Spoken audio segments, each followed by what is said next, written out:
Les élections législatives du 8 janvier 2023 consacrent l'entrée au Parlement béninois du parti d'opposition Les Démocrates.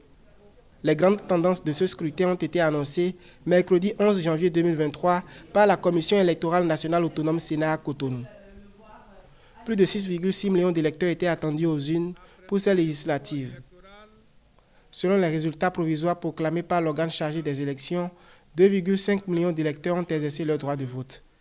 Le taux de participation de cette joute est estimé à 38,66%. Sur les 7 partis politiques en lice dans le cadre de ce scrutin, seuls 3 siégeront à la 9e législature, conformément à la règle des 10% des suffrages exprimés au plan national.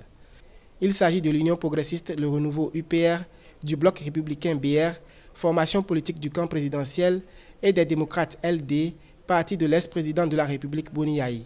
Les démocrates, 28 sièges. UP Le Renouveau, 53 sièges.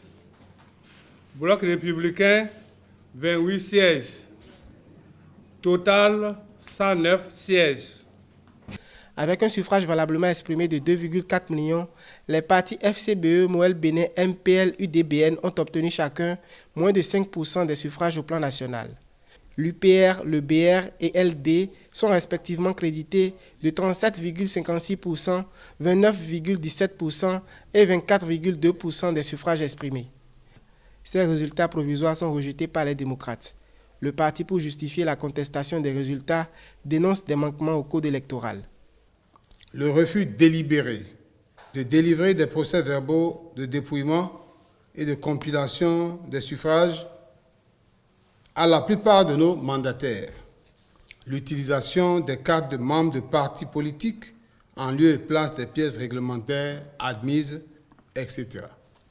Au regard de tous ces manquements à la loi, le Parti Les Démocrates conteste les résultats proclamés par la Sénat et exige que soit rétablie la vérité des urnes.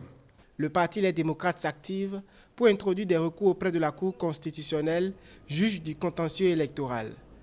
72 heures plus tard, après la réception des recours possibles, seulement après la proclamation des résultats définitifs par la Cour constitutionnelle, cette haute juridiction confirmera ou non les résultats provisoires proclamés par la Sénat.